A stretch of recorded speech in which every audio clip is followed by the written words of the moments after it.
Gawa sa glass yung pinakalalagyan ng tubig. And mind you guys, 1.7 liters yung kakasya dito. Ang daming tubig nun.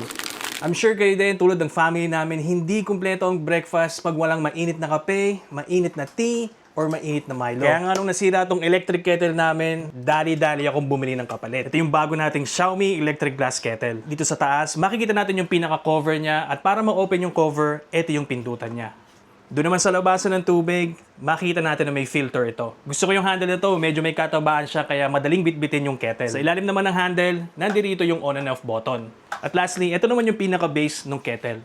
So for reference, ganito po siya kalaki in person. Gawa sa glass yung pinakalalagyan ng tubig. And mind you guys, 1.7 liters yung kakasya dito. Ang daming tubig nun. Tapos yung touch of aluminum or silver, mas nakapagpaganda sa electric kettle na to.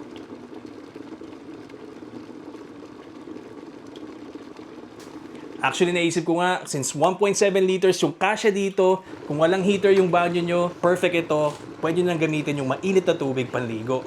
Kung ako sa inyo, kung nasira na rin yung electric kettle nyo, or nagbabala kayo mag-upgrade ng electric kettle, eto na yung kuhanin nyo.